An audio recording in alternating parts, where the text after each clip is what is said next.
Hi guys, welcome to Karyanva. This is another episode of home cooking. Now normally I always cook with my daughter, but this time I have a guest. This is my son, Rittik. So this time it's not going to be mother-daughter home cooking, but mother-son home cooking, right? Exactly. So do you want to tell us what we're going to make today? So today the plan is to make some sweet potato pakoras as a starter. And then as a main dish we're going to have a salad, which is going to be just normal salad with a couple of tomatoes, but a special main ingredient is going to be beef fillet steak. And on the top of it we're going to have French fromage de chèvre, so goat's cheese, where we're going to take out the middle of the goat's cheese before... Don't tell before what we're going to do. Oh, okay. It's going to be secret. So secret, surprise! You're going to see it. You're going to see it when we make it. Yes. But with goat's cheese, right? With goat's cheese, and it's going to have an Indian touch to it. Let's put it that way. Well, true to the name, true to Karyanva. Then obviously we're going to make something that has, because with Brishti already we decided we don't want to use the word fusion, but something that has the characteristic of Indian cuisine, and then we're going to pair it with some wine, right? So Rittik already has, maybe do you want to talk us through the starter? So we'll first show you the sweet potatoes. So obviously for the sweet potato pakoras, the main ingredient is sweet potatoes, which we've peeled and cut and boiled for about 10 minutes, so they're nice and soft, so we can squish them. And then what's going to go in is a red onion, which is going to be finely sliced and going to be rinsed under cold water to take off the onion sharpness. We're also going to have a few spring onions, mainly the green bits. We're going to have a little bit of coriander, and then obviously the most interesting bit, we're going to have spices, so Indian spices. First of all, turmeric. Obviously we're going to tell by the color, it goes really well with the potato. It's a beautiful saffron color, I like that. We're going to have cumin seeds, which we're going to use the good old-fashioned spice grinder to make them small. Coriander seeds, salt obviously, and a little bit of paprika, because why the hell not? And that basically is all going to go into a bowl, mashed up, and we're going to make little balls which are going to go into the oven. And yeah, if they're like a little bit too soft, then we're just going to add a little bit of flour. We got some tempura flour over here. And then they go into the oven, bake until crisp, so about 20-30 minutes. The tempura flour is already infused with garlic, so it's not only is it light, it also gives a, but very little. It's not a lot of garlic. So just. I almost forgot. Obviously a little bit of. Oh yeah. Homegrown jalapeno chili to give it a little bit of edge. Yeah, just the kick, right? And that's always needed. Of course, all the ingredients are going to be in the description box below, so you can check that. And yeah, let's get cooking. Comments. Cool. All right.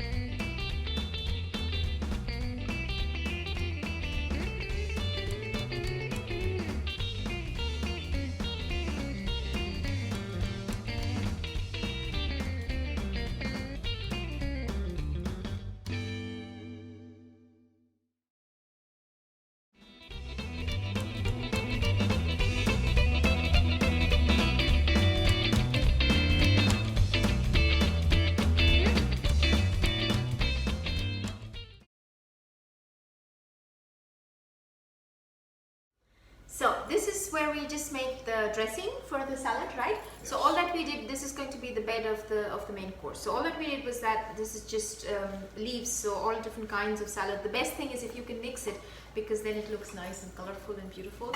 So we have radicchio, which is the red one. We've got the red lettuce salad, and just mix anything that you can find. And I think once you have a nice mix, so this is all washed and cleaned, and now we're just going to make the dressing. Very simple dressing. I think I've shown this last time as well. So we just take olive oil, and I always put it in a little jar. I'm just going to put this aside so you can see. and then some acid. In this case, we're just using lemon juice. So just squeeze that. Squeeze the lemon juice. Squeeze it! Squeeze it! Yes. Okay, so that's the lemon juice. I am going to add a bit of mustard. That's the grainy mustard, and I add a bit of honey for the sweetness to balance the acidity. So that's all actually local produce. The olive oil is local, the honey is from here. So that's kind of nice. It's kind of nice if you can source things that are local. So not only do you help the people that are there, but it's also good for you because it doesn't have to travel thousands of miles to get you. I shouldn't do that, not on camera. Sorry. So okay, and now we add a bit of salt and pepper. And I think we should be ready to go. Just a little bit. Yeah, do you want to put the pepper in?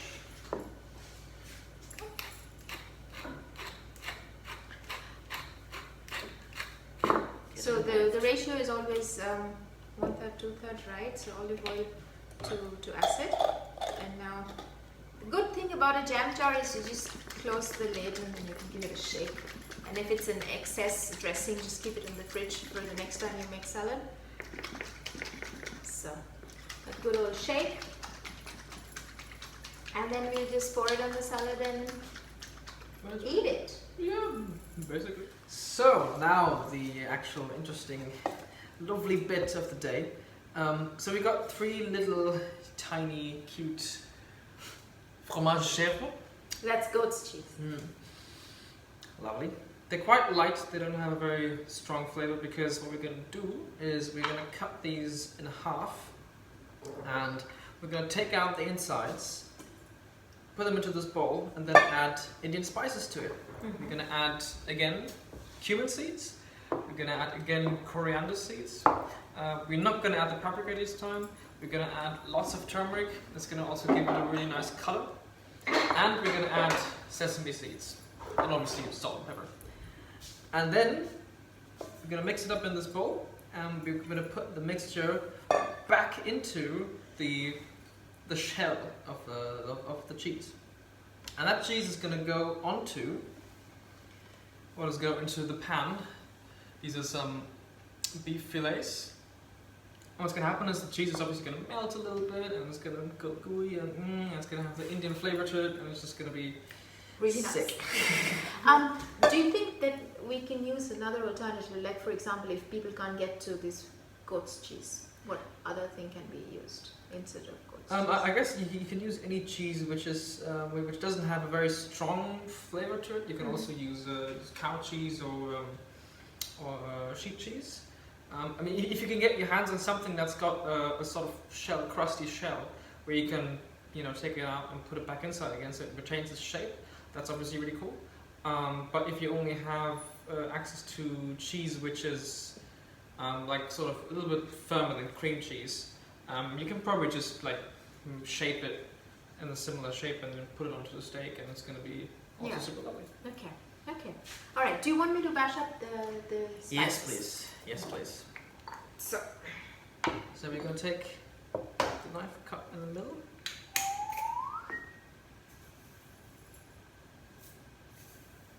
And then as a sort of helper, I've got this little, whatever this bowl. is. It's actually for, and I'm trying to think what it's for. It's got a little cover on it as well. It's maybe just to present some tapas and things like that, some small stuff. And to top off, at the end, you remember the onions we used before for the sweet potato pakora? We actually had some leftovers, so I thought, why don't we just caramelize them in the pan and then sprinkle those on top to make it extra. Oh, that would be nice. Yes. But then I mean, we can always caramelize, right? But once in a while you can also pickle the onions because that would then, it wouldn't be as crunchy, but it adds a little sweetness to it. Yeah. Or do you think caramelizing is? I think now caramelizing would be nice. I would still keep them soft. Yeah. I wouldn't make them too crispy, but make it nice and brown and flavorful. So this part with this particular cheese is a little bit tricky because the crust is not so hard. Because it's young. It didn't have a long mature period. It's very common here in this area to have goat's cheese because that features quite a lot in the cuisine in Catalan. Like powder or with pieces in it. I'll find as fine as possible. It's hard work. But grinding spices the spice is always gonna have a much more intense and nice flavor than if you get powder.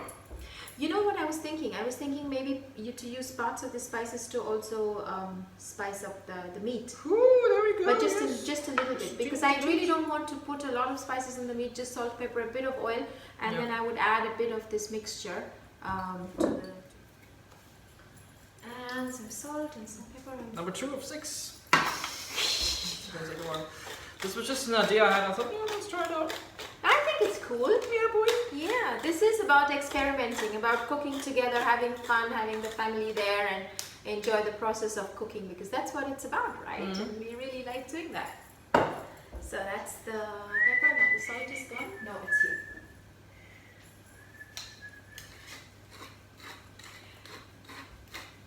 Yep. Got that on.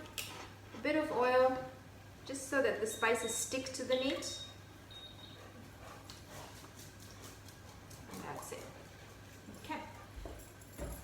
Lovely. Now, always make sure, of course, you wash your hands properly before you handle any food. That's needless to say. That's a given. Okay. So, I'm going to put this one aside until we're ready to cook with that. While Rittik gets along with the cheese.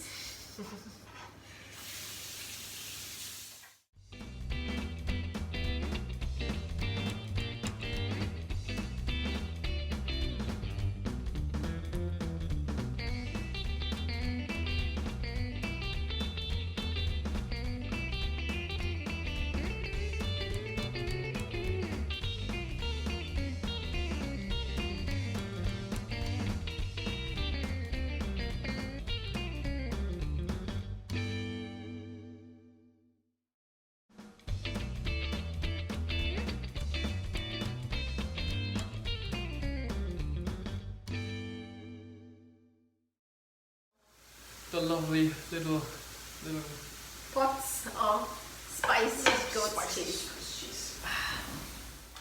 So I just took out the pakoras, and I think yours look nicer because they've got these peaks and they're a little bit burnt, so that actually looks much nicer. ill-shaped if you. Yeah.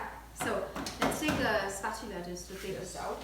And what we've done for drinks, that this time we think that a sparkling wine would be good. So this is a prosecco, and we've put just a slice of oranges in it, or lime. Orange. Very thin slice of orange. Yeah, very thin slice of orange in it.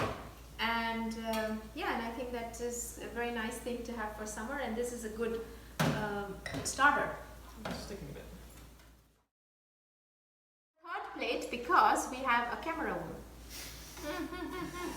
Who wants to be fed? So yeah, so that's why we have 3 plates. All right, Rittik, let's dig in. Yes. Let's try and see. Camera woman, Please dig in. go on. That one. We're gonna introduce you. Come on to the other side. The camera is now on a tripod, so we're gonna show you who's behind the camera. That's Lisa. Hi everybody. So okay, let's all dig in and see. The bigger the family, the better the dish. That is true. All right. Let's give this guy a try. Let's try this bad boy. And Coco is also very excited. If you can't see her, but she's down there, and she's trying to see if she might get lucky today. But she won't. Really quite nice. It's quite nice, isn't it? It's nice because the sweet potatoes, they have a different kind of sweetness, and then to spice it up the Indian way always is a great way to deal with it. And the yogurt gives a coolness to it. So it's really nice. I think as a starter, I want to try the drink and to see how this is going to taste with the drink. There you go. All right. Cheers. Cheers. Chin chin. Cheers. This is incredible. It's really fresh, citrusy, orangey, and it's got the lightness of the prosecco, so it's not a very heavy wine. And I think that goes quite well. I mean, of course, there will definitely be other wines that you can have with a dish like this, but this is pretty good as it goes. So far, It's really nice also with the sweet potato. Like sweet potato already is less starchy and harsh than a potato, because who wants potatoes? We have it every time, kind of. And then the orange is also nicer than the lemon, so it has, both of them have their certain sweetness, but then the orange peel that you guys left in the prosecco really rounds up again back to the acidic of the sparkling wine as such. So that's really cool. And then to cool it down, the lighter is a perfect. so good job. So we're now just going to fry the steak. Normally, of course, we would be barbecue grilling, but now we're doing it in a pan. The principles are always the same. So like I already said that I have put salt, pepper, a bit of the spices that we used for the goat's cheese, right? And oiled it, so I don't need to oil the pan. The pan has to be screaming hot. This is actually the most important thing about it. It has to be completely, exactly. So the way I have learned it, and I learned it from Jamie, is that you put the pan on maximum high heat, and then the way to see if the pan is already hot or not, so you hold your hand, don't touch it. Don't put your finger on it. Don't put your finger on it. Exactly. But you just hold it kind of hovering a little bit on the top, and you got to say Mississippi 1, Mississippi 2, Mississippi 3, Mississippi 4, Mississippi 5. Now I can still hold my hand on it, but my hands are used to heat. So, but if you can't hold it by Mississippi 5, that's when you know the pan is like really hot. So I need to wait a little bit, but this is, as you can see, on completely high flame. Maximum we have to now and while this is working, so I can now feel it's getting there. It's getting there, which is great. Wash your hands, which I already did before. Massage your steak. Make it soft. Yeah. Very important, you know, you have to be able to handle meat and love meat in order to cook great meat. If you're squirmish about this, it's not going to work. So maybe then you should not make meat, or let somebody else do it who doesn't feel bad about handling raw meat. I don't, because I like meat. All right, let's check. Mississippi 1, Mississippi 2, Mississippi 3, Mississippi 4, Mississippi 5. I can still hold it, but I think this is getting pretty. You've got asbestos hands. Yes, that's the problem. So, and lay it away from you, because you don't want, As you can hear.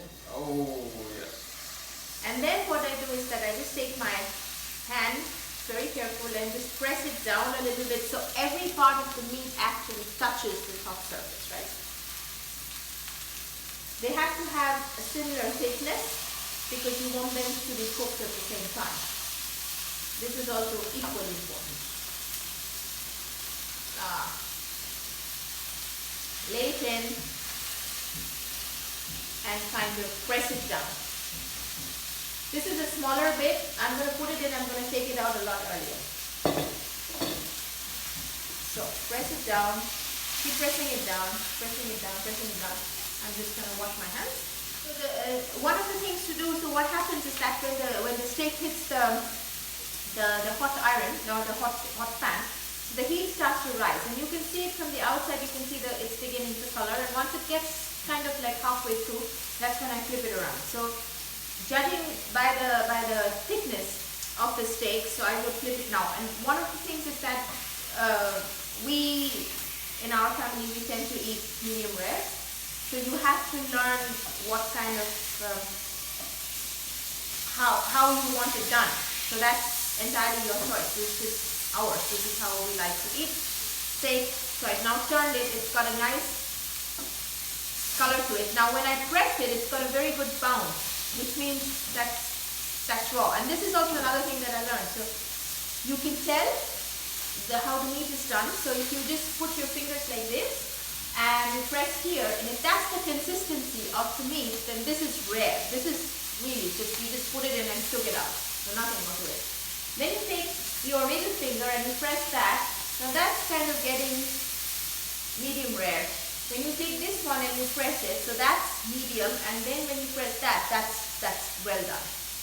And remember that the time you press it in the pan is not how it's going to be when you serve it, because meat is going to continuously cook even after you take it off the pan. That's how it works. That's how steak works.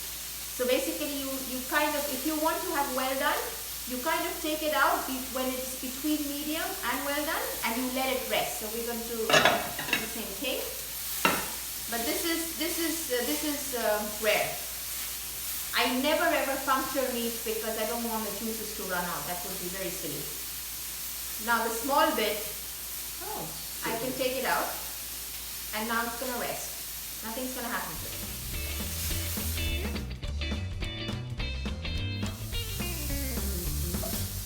Now, of course, we take our lovely little cheesy guys, drop them on here. Zack. Zack. Zack. And zack. And now, pro trick, cover it.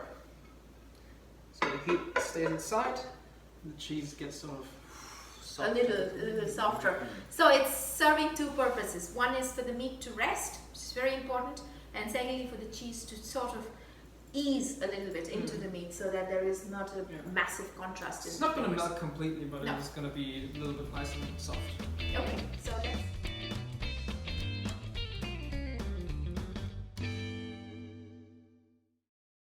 Trust your judgment. Just gonna put it front.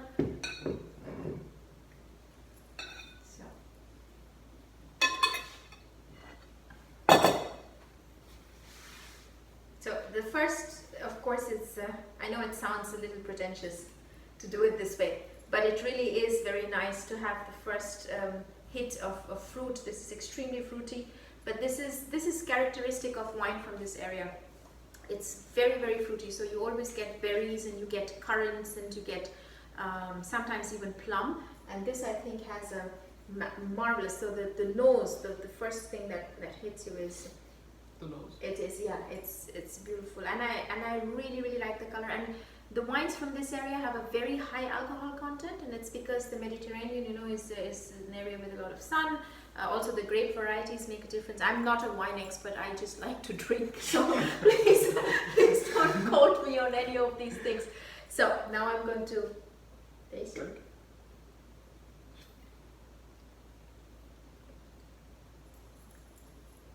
Some spices, some vanilla, a little bit of cinnamon, which is actually quite interesting.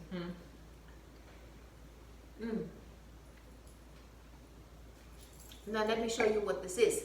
So this is, it's from the Lafarge winery, and this one is called Narasa, and it is, I can't see with my glasses, can you believe that? I'm really old. This is 2018, so Please. Why don't you try it and tell me what you think.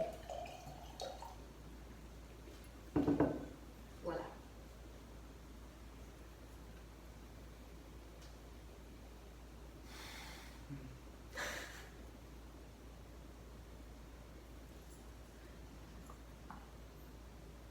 Yeah, it's quite nice. I think, yeah, this is definitely something that would go very well with steak. With the steak, yeah. I think so too. I think so too. It's very rich, but it's not sour, which is something I both find.